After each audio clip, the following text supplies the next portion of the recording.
Енді бүкіл қазақ елі Әмина апамыздың 100 жылдық мерейтойын ЮНЕСКО бойынша керемет тойлап жатыр.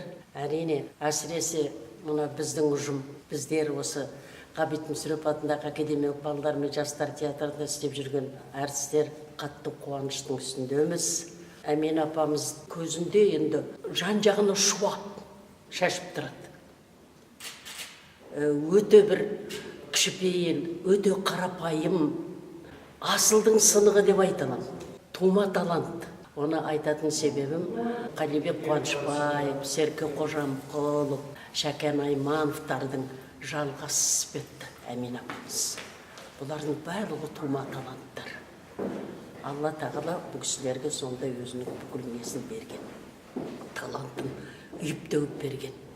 Әмина апам енді ең бірінші рет мен Әзірбайжан Мәмбетов пен Нұрмақан Жантуриннің студиясын бітіргеннен кейін біздер мені осы театрға актриса ретінде жіберді. Сол жылы үйге кетейін деп тұрғанда бұл театр гастрольде екен, Әуезов театры, олар да гастрольге дайындалып жатты. Мәкен Байзақова, Иса Байзақовтың қызы қолын сындырып алып, Әуезов театрының актрисасы.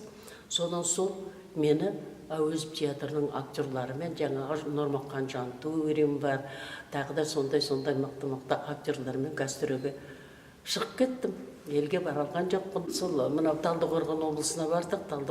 Талдықорған облысына барған уақытта қонақ үйге түсірді. Қонақ үйіне барған уақытта барсақ, жаңағы біздің осы театрда Әмина апамыз бастаған труппа, олар да сол жақта гастрольде жүр екен.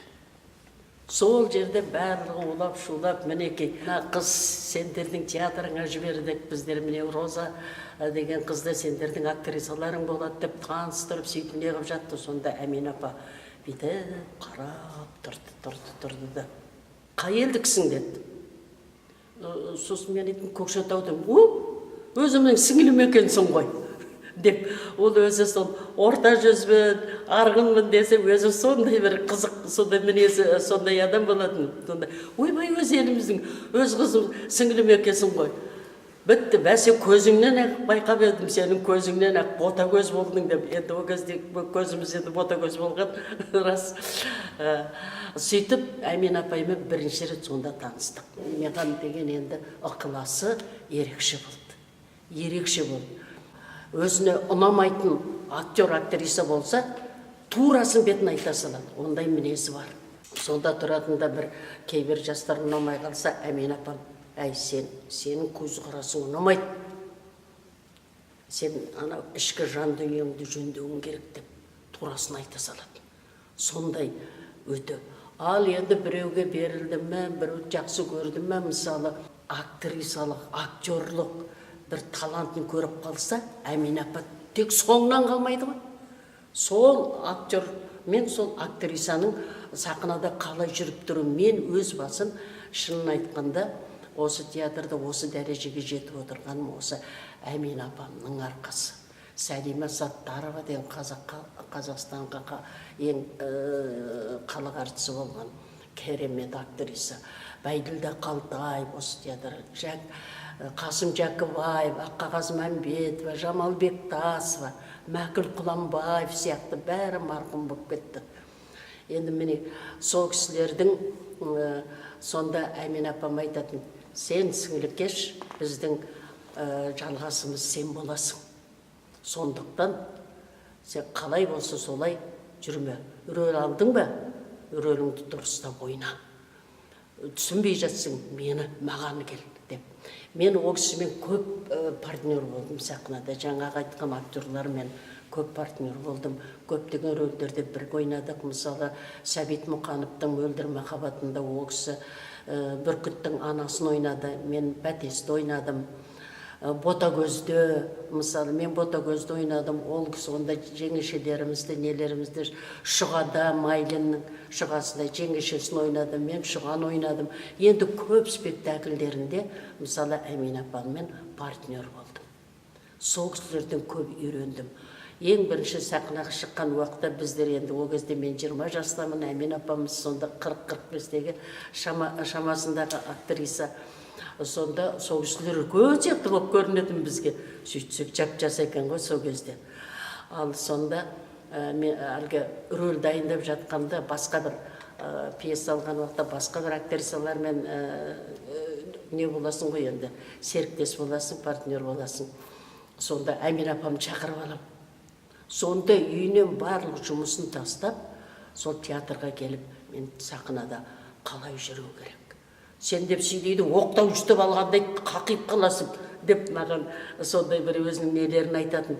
Сонда жүріс-тұрысыңды, көз қарасыңды, бұрынғы заманның қыздарын ойнағандағы солардың керемет нәзіктігін, керемет мәдениеттілігін, керемет сыпайылығын қалай не қылу керек. Сол тарс-тұрс болмай, солардың бүкіл мәдениетін үйреткен, шынын айтқанда осы Әмин апамыз. Енді Әмин апамыздың бір кереметі, гастрольде жүргенде кездесіп қалдық дедім ғой, сонда осы біздің театрмен, Әуезов театры кездесіп қалдық. Сонда Кәмәси Өмірзақов бұл кісінің жан жолдасы, жұбайы. Қазақстанға еңбек сіңген артист. Ал енді екеуінің махаббаты енді айтып, сөзбен айтып жеткізу қиын. Оны көру керек. Екеуі осы театрда жүрген уақытта үйде жүргенде сөйлеседі. Үйде жүргенде күйеуі мен әйелі қалай сөйлеседі. Кейде сенікі дұрыс дейді, кейде сенікі анандай дейді, кейде бастан құшақтап сүйіп алатын кездер болады. Әмин апам. Енді сондай мінездері, екеуінің мінезі сондай керемет ұқсас болды. Бірақ ол кісі ертерек кетіп қалды. 50 жасында аяқ астынан дүниелік болып кетті. Содан кейін Әмин апамызға ауыртпалық түсті. 2 ұл 1 қызбен қалды.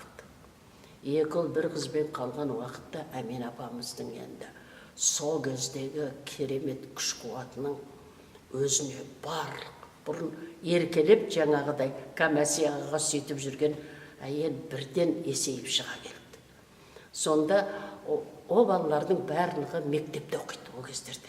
Солардың барлығын мектебін бітіртіп, жұмыс, әлгі бүкіл высшее образованияларын беріп, жаңағы 2 ұлы мен 1 қызына барлығын жұмысқа орналастырып, соны қараңызшы, мен бұндай ана өте сирек кездеседі.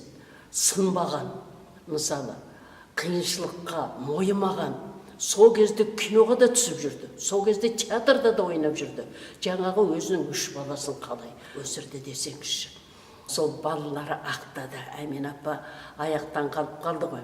Аяқтан қалып қалған уақытта сол Талас деген ұлы, үлкен ұлы. Ол мынау Жүргенов университетінде сабақ берген доктор профессор, өте білімді, өте сондай талантты жігіттің бірі еді. Ол деген күткен уақытта осында балдақпен алып келеді. Осында келіп, ол кісі келген уақытта барлығымыз Құдай-ау деген сондай жағалай жиналып, барлығымыз Әмин апа келді деп қуанып, барлығымыз шапкамызды тіпті жоғары лақтыратымыз. Енді Әмин апай туралы енді айта беруге болады. Әмин апаның енді киноға да түсіп жүрді, театрда да ойнап жүрді. Сол кезде қызығып та, қызғанып та қараған актер, актрисалар болды. Бірақ талантты еш уақытта театр жоғалтпайды. Ол өзінің керемет мейірімділігімен, өзінің талантымен, өзінің іскерлігімен, өзінің соншалықты өнерді сүйгенімен енді тума талант қой. Тума талант. Енді 100 жылдығын міне барлығы бүкіл еліміз барлығы тойлап жатыр. Барлығы сол неғып жатыр, қуаныштымыз. Әмин апа сонда бір айтып қалғаны бар. Ұжымымызға, бәрімізге бір айтты, мен осы Таласымның 60-қа келген тойлап өтсем, содан кейін менің арманым жоқ. Осын тойын өткізгеннен кейін мен Аллаға ризамын, ала берсе де деп не қылатын, өзі армандайтын. Шында да сол арманына жетті. Таласының сол 60-қа толған тойына жеткеніне бақытты сезінгенін көрсеңіз, енді оны тек көру керек, сезіну керек. О кісінің мимикасы деген, енді мұны бетін, көзді қалай ойнатады, беттегі мимиканы қалай ойнатады. Мысалы, Әмин апаны қай рөлге салмақ? Драмаға сал, трагедияға сал, комедияға сал, қай жанрда болсын, соның бәрін керемет ойнап шығатын рөлдері бар. Ол кісіні көріп қалған, сол кісімен бірге партнер болған, сол менмін ғой. Осы театрда қалған үлкені қазір менмін. Әттең, шіркін-ай деймін, сағынам мен, шынымды айтайын. Әмин апаларымды сағынам, Қасым ағамды сағынам, Байділді ағамды сағынам. Шынайы ойнайтын, шынайылық көп болатын, олар беріліп ойнайтын. Осы кісілердің ойынын көрдік қой. Олар сол заманның бейнесін керемет жеткізе біледі ғой. Ішкі жан дүниесімен беріліп ойнайды ғой. Ішкі жан дүниесімен. Барлық, күлсе шын күледі, жыласа шын жылайды. Жақсы көрсе шын жақсы көреді. Сахнада өтірік ойнамайды. Мені сол себепті ол кісілер сондай ұлы актер болып қалды. Ұлы актер болып қалды. Сондай актерлардың ортасында солардың ойынын көріп өстім. Мен бақыттымын деп есептеймін өзімді. Бақыттымын деп есептеймін. Сол кісілердің арқасында осында Қазақстан халық әртісі болып, орденнен орденді болып, мінекей құрмет ордені, парасат орденін алып жатырмыз. Мысалы, Әмин апамыз отан орденіне дейін алған. Бүкіл өзінің талантын бүкіл қазақ елі үшін берген актриса. Мен сол үшін мақтанам. Жатқан жері жарық, иманы жолдасы болсын деймін.